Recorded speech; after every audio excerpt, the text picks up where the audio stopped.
On National Heroes Day, the Makabayan coalition of left party list groups launched an ambitious Senate campaign. 10 candidates, mainly from the basic sectors, for the 12 Senate seats at stake in the 2025 midterm elections.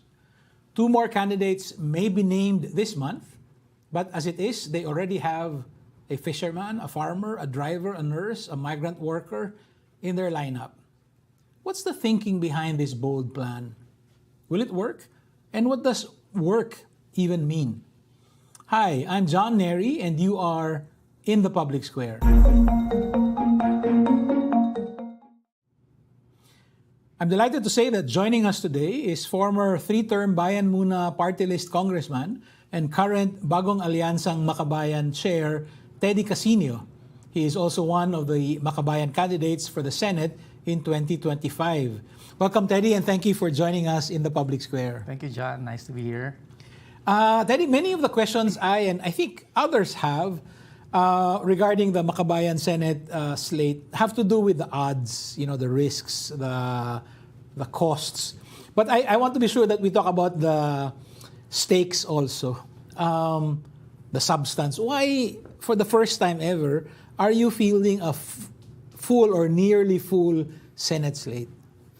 Well, since you mentioned the odds, yung odds, yun yung last thing na tinignan namin. Kasi kung yun talaga yung titingnan mo, straight out sabi mo, huwag na tayo tumakbo. Okay. Because the odds are so one-sided, hindi ka tutuloy. So, iba ang naging basis namin for making that, as you call, bold decision. One is to really show our people and give them an alternative choice and a true alternative. Kasi sa tingin namin, for all these many elections, I've been through 13 elections. 13? 13. Yan ang nakakatanda dyan. Kabatch naman tayo. Pero wala talagang choice eh. You know, it's the same old faces, the same old interests, particularly in the Senate. And now it's even getting worse kasi it's the same old families. It's the families, no? Oo. Imagine may mag-ina. Mayroong dalawang magkakapatid ngayon. And then I think next elections, 3 or 4 more brothers, siblings of incumbent senators are also running. So, ano na talaga? Masyado ng talamak, ika nga. So we said, maybe it's time that we present a genuine alternative to the traditional political elites, to the traditional political ruling clans or dynasties. And yun yung, I think that is the driving force. And an alternative na talagang galing sa mamamayan. You know, to contrast, kaninong interest ba dapat ang namamayani sa Senado? Because it's supposed to represent the people, but the people are not there. Let me just go very quickly through the list. No, so far you have 10 candidates. No, Franz Castro of the Alliance of Concerned Teachers, incumbent party list representative, party list representative for Gabriela, Arlene Brosas. Yeah. Then you also have 2 ex-party list congressmen, yourself and Liza Masa. And then you have KMU Secretary General Jerome Adonis, Pamalakaya Vice Chair Ronel Arambulo. You have KMP Chair Danilo Ramos. You have Piston Chair Modi Floranda. Philippine Nurses United, Jocelyn Andamo, and Kadamay member Mimi Doringo. What do you hope to happen if you are elected to the Senate? What needs to happen there? Why are you running for the Senate? What specific issues do you want to champion in the Senate? Well, the Senate is the upper house of the policy-making body in the country. And our experience in the Congress as party list representatives, ilan lang kami doon, That's right. At the most, there were 8 of us, is that somehow you can influence policy-making. Of course, not the full range, pero may laban ka eh. May magagawa ka kung nandun ka. And maybe in the Senate, if we are able to bring in 1, 2, or even 3 senators, I think that will go a long way towards influeing national policy. So kita naman doon sa constituencies that our candidates represent. They represent the basic sectors. These are the sectors that really need to be heard in the legislative arena. So you have the workers, the farmers, fisher folk, may childcare workers, si Congressman Arlene Brosas, you have a teacher, a nurse, and then may aktivista ka dyan. So we hope that the reforms that these sectors have been pushing all these years, all these decades, will somehow find a genuine and persistent voice in the Senate. So ano yan, it's really a whole range of each candidate may sarili silang dalang advocacy. But in general, we would call ourselves a nationalist and progressive party slate. Can we talk more about the influence that you play in policy making, even though you're a very small minority in the House, no? So I'm assuming, okay, we can apply the same template to the Senate. How do you do it? How do you influence policy? Well, let's take what's happened in these past few days during the budget hearings. Okay. Kita mo naman, it's really the party list representatives, Congressman Franz and Arlene, who has been doing the spade work as far as transparency and accountability for the confidential and intelligence funds of Vice President Sara Duterte. So ito yung mga bagay na I think is of very great interest to our people. In my experience, when I was in the House, for example, we were actually able to pass several pieces of legislation that became law. For example, the Public Attorneys Act of 2008. That's right. Ang nangyari dyan, talagang nag-expand yung services ng Public Attorney's Office from second-class citizens in the DOJ. They became equal to the fiscals, to the prosecutors. So yan, ang laki ng impact niyan sa mga mahihirap, or the Rent Control Act, which I also principally authored, which limited the increase in rates of rentals for low-income housing units. So there are small victories that you can get for specific marginalized sectors. Pero sa national debates, ganun din. I think Makabayan has really pushed the envelope as far as issues like wages, human rights, social justice, independent foreign policy. So hindi natin na ipapanalo ng buo, but at least medyo natutulak natin yung policymakers and the government itself to consider other options, other ideas. 2008, yung Public Attorneys Act, no, that which you were a principal author of. But the conditions then were so different, no? Do you think there are enough of favorable political conditions that will allow you or anyone else in your slate to push for and actually pass a law in the Senate, given what we've suffered under, Duterte and the years after? Yes. Ang approach kasi namin sa legislation is that hindi lang sa loob ng Kongreso. There should be pressure from outside. So yung issues naman for example, yung issue ng sahod ngayon, tingin ko malawak ang reception yan sa hanay ng ating mga manggagawa. So if there is earnest legislation to increase wages, for example, then we will have to mobilize our labor unions to pressure the Senate and the House to pass the law. In fact, for the first time, the Senate actually passed a law legislating a wage increase, yung I think 100 pesos increase in the minimum wage. Never happened before. So you could say that the conditions are actually ripe now for that kind of legislation. At saka makikita kasi natin yung biyak sa loob ng ruling ng administration between the Marcoses and the Dutertes that actually opens up opportunities to push for progressive legislation. Dahil sabihin na natin, magpapapogi yung bawat panig. No? So sa kanilang layunin na magpapogi and to maisahan nila yung kabila, they can probably push or pass progressive legislation, populist, as you say it, popular legislation. Can we speak of specific examples? Yung wage. Okay, so wage, any other? Probably dito sa prices. Wait, hold on. Let me go back. Yung sa wage, if you are elected to the Senate, your slate members are elected to the Senate, what do you wish to happen with the wage? We're pushing for the minimum wage to be, if not equal, then close to the living wage. Okay. Living wage, which is, I think now it's 1,200 pesos a day. Okay. So yun ang gagawin naming benchmark. No? As to how far we can actually go, that will now depend on the dynamics. On that particular issue, you may be able to mobilize external support from labor unions and so on. But then there will also be external pressure from the big businessmen and so on.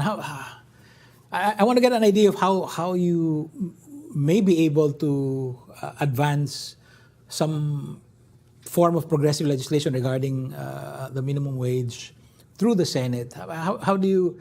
I mean, in the past. When there was still legislated wages. I think the last time was in 1989. Nananalo lang yan pag merong malaking pagkilos ang mga manggagawa. So we're talking about strikes, protests, to pressure the legislature to pass a wage increase. So ganun naman yun eh. Of course, the businessmen will have their lobbying efforts.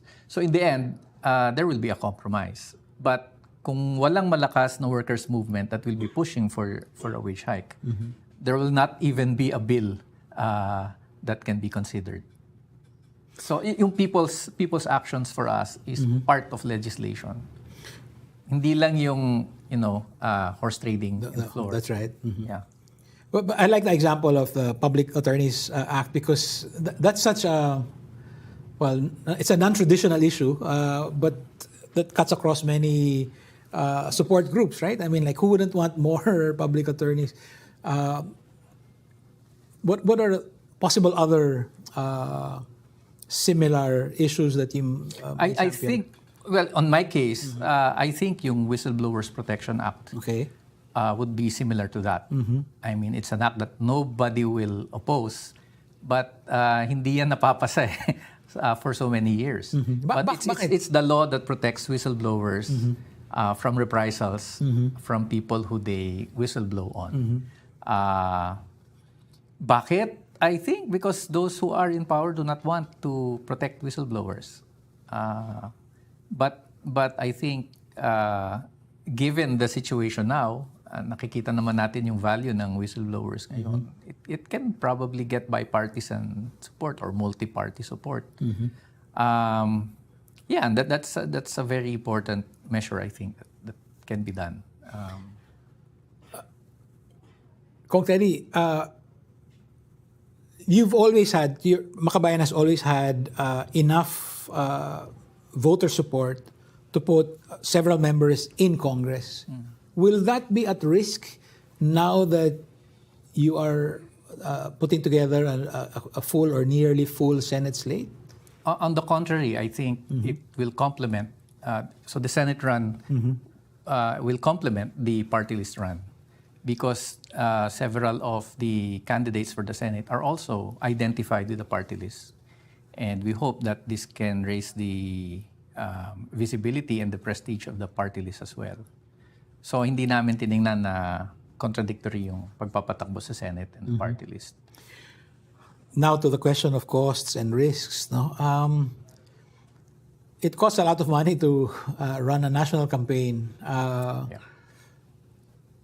want to go back to the question of will it in fact complement a party list campaign or might it jeopardize it? What about funding? I mean, won't you reach a point where you have to decide dito na lang sa Senate slate, medyo kukunin natin dun sa party list campaign? I mean, what? Well, ang isang approach namin is to maximize the campaign materials, for example. Okay. So mga posters halimbawa. So that each party list have their own posters, to promote their party list. Pwede mo naman dagdagan yun sa ilalim ng iboto ang Makabayan slate. And then you have probably names or some pictures there. So, i-maximize namin yung materials and the Makabayan slate will come up with its own posters. Then probably ang ibibigay namin halimbawa sa Gabriela, lalagyan natin ng logo ng Gabriela. So, i-complement namin para makatipid, to maximize these resources. And then we're really going to bank on the mass movement for this campaign.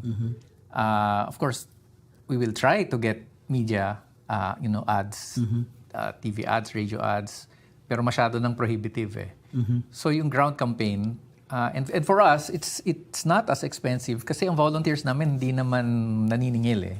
Unlike traditional politicians where you have really to pay all your volunteers. Sa amin, ang experience namin through all these decades of campaigning, hindi yun ang importante. So really raising the consciousness of your mass base and mobilizing them to campaign beyond their comfort zones. I think that is one of the key strategies that we will have to take. If I remember correctly, the one form of campaign advertising that's not strictly regulated is digital. Of course. You would need to complement your ground campaign with like a social media operation. Medyo for us, it's a big challenge kasi alam mo naman ang social media ngayon, na rin eh, ino-operate na rin yan. It's also now money that runs social media. So how to make a really organic campaign, mobilizing your volunteers without having to rely on expensive troll farms, troll armies, or sabihin na natin how to translate our volunteers into troll armies. So these are the, I guess, unique challenges that we will be facing this campaign. In 2022, Calio de Guzman put together the Laban ng Masa Senate slate, and Nery was one of the 11 candidates included in that slate. I think it was called Laban ng Masa Lead, Labor and Ecological Advocates for Democracy. Did that experience prompt thinking on your part, on your group's part? Or was it something else? What led you to decide, okay, never mind the odds, we want to offer this alternative even at the level of the Senate? Well, I could say that influenced our decision. But you see, in the past years, ang naging approach ng Makabayan has to field one or two candidates. That's only. Right. Kasi nga ang consideration yung odds tsaka yung expenses. And then either tatakbo siyang independent or they will have to be part of a mainstream opposition slate. So that means having to deal with traditional, sabihin na natin, reactionary political parties. And sa naging pagsusuma namin ng experience, it does not work. It's not the way to not only to win, but to maximize the elections as a platform for advocacy. So, nung nakita namin yung naging hanayan na ng politika this coming elections, so you now have of course, the Marcos faction is the administration, and then the Dutertes posturing as the opposition slate. Naisip namin, ang hirap. And then you have the traditional liberals na hindi makapag-come up ng slate. Sabi namin, we have to do something. And we have to do something medyo iba ang approach. Kasi yung sinasabi natin, papatakbo lang tayo ng isasama natin sa traditional opposition slate. Wala na traditional opposition slate. And it's the Duterte slate that's now appearing to be the opposition slate. So, naisip namin, let's form our own slate. And then let's buuin natin yung advocacy natin. Hindi na natin kailangan makipaglaro sa mga traditional political parties and water down our platform. Was there resistance to that idea? There was. Maraming nagre-react even within our ranks. Yeah. So Very what was the ambitious, as you process? said. You know, yung isa nga, dalawa, hirap na tayo. How much more? 12. No, but nung nag-usap-usap, paliwanagan, tumabas yung point nga na winning the elections does not only mean your candidates actually being elected. There are other measures to winning an election. So inisip namin yung bilang ng mamamayan na ma-conscientize mo, mapapataas mo yung antas ng kanilang kamulatan, the people that you will be able to organize behind various causes, and then yung magkaroon lang ng discussions on the issues of importance to our people. Panalo ka na doon eh. So, sa ganong mindset, I mean, what's there to lose? Yeah, on that point, I completely agree with you. I've written on this before. There's more than one reason to run for office. It's not simply to win political office. As you said, you can use the election as a platform for advocacy. Yeah. No? And then we're looking at this at the long term. Yeah. Kasi ano man ang mangyari sa 2025, may puhunan ka na. And then so in the next elections, you can even be more bold, you can be more creative, and somewhere along the way, you will actually win. How did you choose the candidate? So far, you have 10 right now. Was it like it's up to each group to nominate someone, or let's choose the more winnable ones? How was the... Of course, malaki yung naging papel ng mga sectors. I mean, they are organized, they have their own organizations, they have their own personalities. So sabi naman, sino ang pwedeng sa manggagawa? Ang pwedeng mag-represent, tumakbo. So gano'n din sa ibang sectors, sa urban poor, sa mga mangingisda. And the organizations nominated their own senatorial candidates, and then pinag-usapan yan. So eventually, these are the names that came up. And then there was a meeting last month of the National Council of Makabayan to finalize that lineup. And then there will be a convention later this month to actually formalize it and then file it in October. They will file their candidacies in October. The human rights activist Carlos Caloy Conde, no, a mutual friend, who has also been a critic of the National Democratic Left for a previous alliance with Rodrigo Duterte, a few days ago had occasion to call you the real political opposition, quote unquote. I know that earlier you said you don't want to get drawn into this debate, although you've pointed out now you have the Dutertes calling themselves the opposition. A month ago, Paeng David of Akbayan said they were they were the genuine opposition. What does this mean to you? The real political opposition. We don't call ourselves the real political opposition. Kung meron man kaming tatak, siguro would be the people's opposition. Okay. Kasi opposition, it's, right now that covers the whole range from Duterte to the left. But we consider ourselves the people's opposition because we feel that our candidates, our slate, represents real people, no, and people who make up the majority of our population. So yun siguro, the people's opposition. But ayaw na namin pumasok dun sa debate na are we the genuine opposition, are we the main opposition or the real... I found it very interesting. Mahihirapan ka pa sa... Bayaan mo na. Let people claim to be whatever opposition they want. And maganda rin nga yan kasi at least yung tao natin, nadi-distinguish din nila na hindi porket opposition, isa na yan. No? There are politics, political, ideological principles involved, issues involved. At maganda maging malinaw din sa taong bayan yan.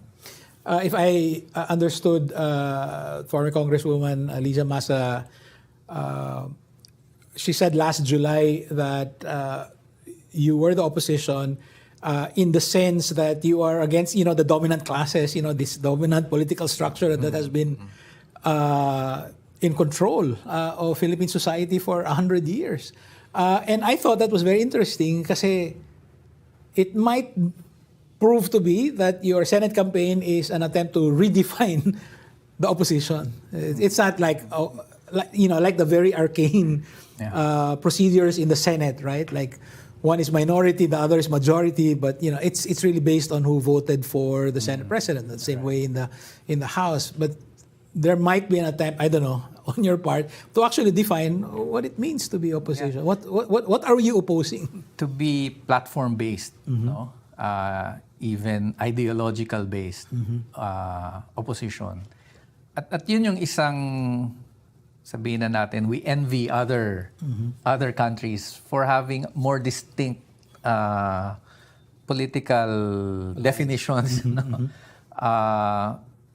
Like sa UK, you have labor and ano yung kabila nila. So hindi conservative. Hindi usapin ng opposition yan o administration eh. It's literally labor and conservative. Sa US ganun din, Democrat, Republican. Yun ang wala sa Pilipinas. Kaya nga palit-palit ang parang damit lang ang partido dito eh. Pwede mong palit-palitan. At yun siguro yung isang gusto rin nating maabot. No? That people will actually define themselves as having this set of principles, political beliefs. And I think that's healthy for democracy in general. So kami, as you said, we are against the status quo. We are pushing for an anti-dynasty bill, for the abolition of confidential intelligence funds, for a land reform that is based on free distribution of land, for a national industrialization program, for peace talks. So mga bagay na talagang hindi katanggap-tanggap sa kasalukuyang sistema ng elite politics and oligarchic rule. But I think it's something that we should aspire for, and it's something that will do the country good. We do have a cautionary tale from our own history. No? 1946, the Democratic Alliance won 6 seats out of a 98-seat Congress. Right. Historic, but they were not allowed to be seated. Right. No? These progressive politicians. Some of them were allowed to be seated after the Parity Act was enacted. Do you think that the conditions have changed since 1946, that if you or Franz or Arlene or Lisa or the others are in fact elected, that you will be able to take your seats? Actually, tatlong attempts na yan. First was the Democratic Alliance in the 1940s. And then in 1987, we had Partido ng Bayan. That's right, yeah. Big way din yun. 7 candidates, never been done. Pero yun, talagang binugbog yung PNB. And it took how many years? 14 years bago naisipan, sige, salin na muna tayo, pero party list lang.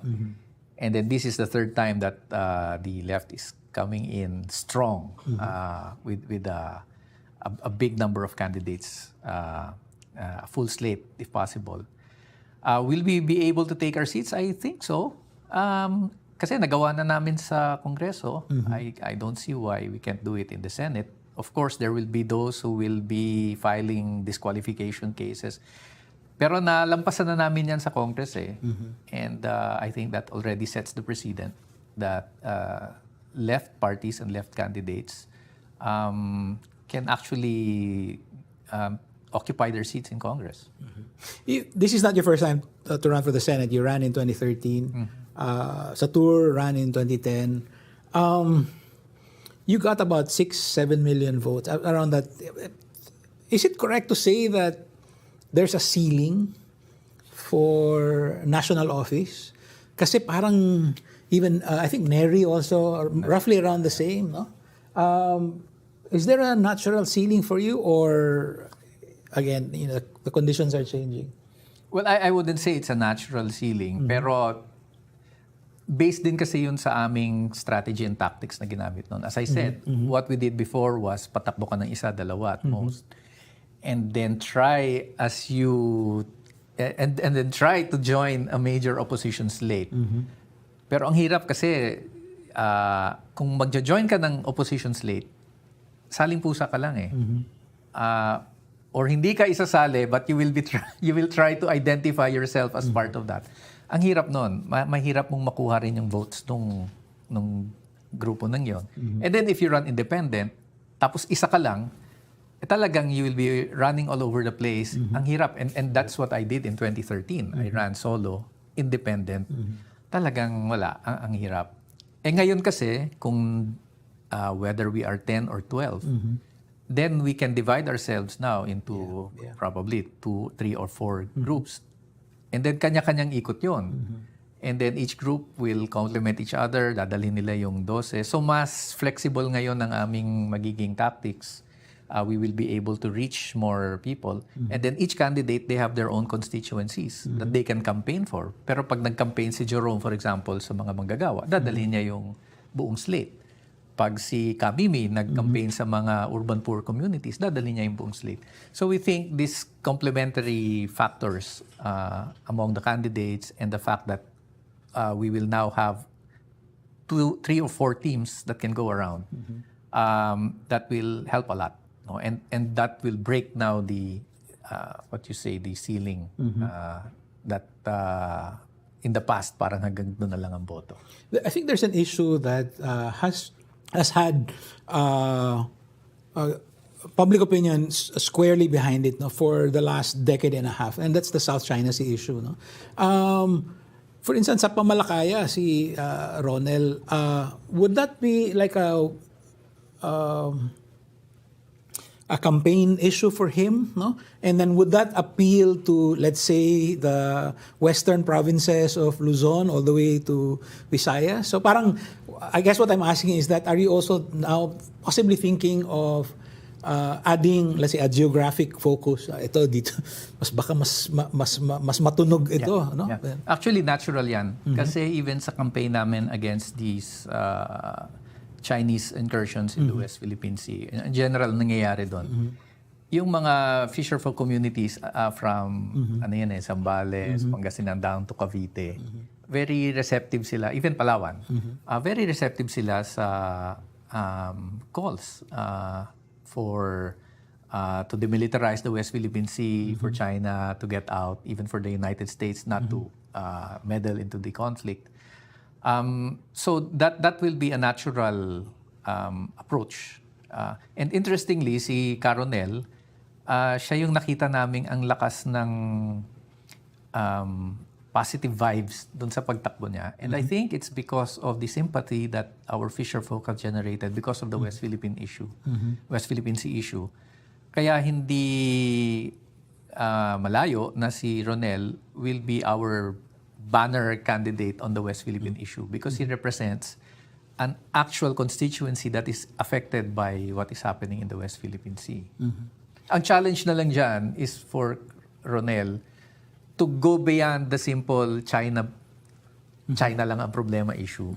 Kasi ang framework naman namin dyan, this is also a conflict between the United States and China. And mahirap sa Pilipinas na, to bank on one side, and that will further escalate the conflict kasi may ibang interest ng US. Pero yung ganong complexity ng issue, Caronel will have to navigate that. And his message will have to resonate with. Can I ask you a non-election related question? It's related to sa West Philippine Sea. This is one failure on the part of Duterte. Yeah.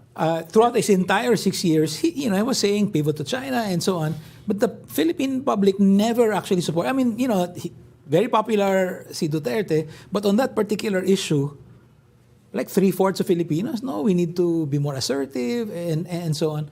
I wanted to ask you, what does that say about the electorate? I mean, that it does not follow the lead of a very popular president and has a very contrary take on this vital issue. Well, I think that's China's fault. That's not the fault. Okay. Kasi di ba, despite all this pivot to China ni Duterte, nakita naman natin, nagtuloy-tuloy yung pangaharas sa ating mga fisher folk. China never backed down on its outrageous claim.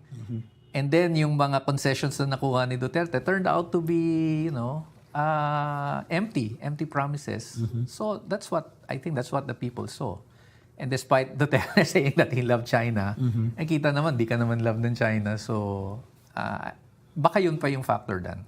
Of course, some say that meron tayong, Filipinos are really more pro-US than pro-China. And then may malaking anti-Chinese sentiment underneath. But siguro secondary yun. I think yung primary, nakita ng tao na talagang hindi naman seryoso yung China. Do you think POGOs will be an election issue next year? Yes, but I don't know how. Depende sa mangyayari. Kasi kung gagawing totoo yung pangako ni President Marcos to end the POGOs by year end, then ano pang yung issue? So it will depend on what will happen in the next few months, I think. Kung Teddy, how many votes would a candidate need to comfortably win a Senate seat? Right now, in a midterm, I think yung safe ngayon is around 13 million, more or less. 13. That's probably, wala akong updated figures because, the number of voters increase. That's right. Pero pag midterm kasi mababa ang actually voting. I think it's around 13, more or less. Okay. So malaki-laki. Yes, that's Malaki. right. Yeah. Is it possible to get 13 million votes without buying campaign ads? Probably not. So we will have to buy campaign ads. The question na lang naman sa amin is it enough? Because in the past, when I ran in 2013, I had campaign ads, Nery had campaign ads, but we did not have enough money to air it. I don't know social media, kung as I said, kung ma-mobilize talaga namin yung organic mapatrend namin sa baba in an organic way, then that would probably be help. But definitely, we will have to come up with those kinds of ads. And make the ads so unique and so make the message really resonate na kahit konti lang yung ads, pag-uusapan siya at kakalat. Yun ang challenge siguro, to be more creative. I have so many more questions, but we're running long, so maybe just one or two more. You said earlier that you needed to rethink your previous strategy of running one or two candidates and then aligning with an opposition group, no? So I think that's what happened. Na minsan ayaw sa'yo. So I think that's what happened in 2010, no, with Satur, no? So he was with the Nacionalistas, that slate. And then in 2016, because of personal connections, I guess, between Mayor Duterte in Davao and with others, there was support for him. But Nery ran under Grace Poe and Cheese Escudero's slate. In 2016. 2016, and we actually supported Cheese and Poe. But Mindanao is a different animal. Iba yung loyalties kay Duterte doon eh. But yeah, even up to now, no? oh, yeah. So, naka-factor in din yun. Yeah. What I wanted to ask was, why would an opposition party opposed to the status quo do that? Is it out of necessity? So okay, we'll go with the Villar-funded slate kasi that's where the people are, or we'll go with Duterte because we know he did this before and he might be able to do this. That's. Again, to clarify, Sure. in 2016, we ran under the Poe Cheese slate. Pero the reasoning, necessity, kasi ang tingin namin, the only measure or the best measure for winning an elections is actually your candidate getting enough votes to win. And to do that, in this kind of a political system, dapat nakasakay ka dun sa mga major slates. And that would be the opposition slate. And of course, the question is, sino bang opposition slate ang willing na merong left candidate sa kanyang position? And we realized there are only a few. You would have Villar in 2010. You would have Grace Poe and Cheese in 2016. In 2022, nobody. Yung slate ni Lenny, wala eh. Ayaw talaga eh. So, I think realization din ito na mahirap yung ganong... that brings us back to of the course, original... it is necessary, but it's not the only way. And necessary, pero hindi ka naman mananalo sa ganyang paraan eh. And yun siguro yung isang realization din. Especially ngayon, lumalabas nga ang opposition, Duterte, and never naman kami makakapasok talaga doon. And the traditional liberal opposition basically is in shambles. Hindi rin, paano ka ipapanalo rin ng ganong klaseng opposition? So, maybe let's just really build our own. Start now, and then a few years later, baka naman mas magiging malakas na ang ating ang electoral slate. Do you think Sara Duterte will be an election issue? Oh yeah. In 2025? Ngayon pa lang, she is an election issue. But maraming mangyayari eh. There are many scenarios. May nagsasabing baka mag-resign siya, tatakbo sa Davao. No? So, I think the situation is fluid. But definitely 2028 will loom large in the 2025 elections. And as far as the Duterte and the Marcos factions are concerned, 2025 is the prelude to 2028. Will Marcos Jr. be an election issue similar to Sara Duterte in 2025? Oh yes, because ang 2025 lalabas referendum yan on the performance of Marcos. And ang panawagan na nga ng Duterte faction ngayon is for Marcos to resign. So definitely he will be an election issue. No, I meant for both questions. For the Makabayan Senate slate, will Sara be an election issue? Are you gonna like Congressman Manuel, Brosas, Garcia, Castro? They've been medyo nalilito nga yung critics namin kasi minsan anti-Duterte kami, minsan anti-Marcos kami. So sabi nila, ano ba talaga kayo? And precisely our point is, it's not a choice between being pro-Marcos or pro-Duterte. Parehong parehong hindi sila naglilingkod sa interes ng mamamayan. So we hold Sara accountable for her transgressions, for her shortcomings, just as we hold Marcos for theirs. And make people realize that these are actually two of the most powerful political dynasties against each other. So nasan ba ang interes ng taong bayan dyan? It's not with them. And let's create our own party. Let's create our own movement na hindi necessarily ikakahon natin sa pro-Marcos or pro-Sara. So they will be an issue as far as we are concerned because we will be denouncing them. We will be denouncing the kind of politics that they represent. Thank you, Bayan Chair Teddy Casiño. As a political junkie, I find this conversation very fascinating. But as a citizen, I find it instructive and even inspirational. Maybe it really is time to try a new template. Yes, that's what we hope. Thank you.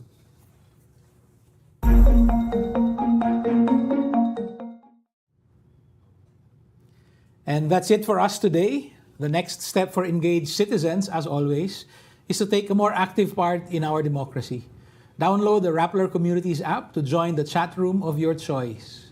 Thank you. This is John Nery. See you in the public square.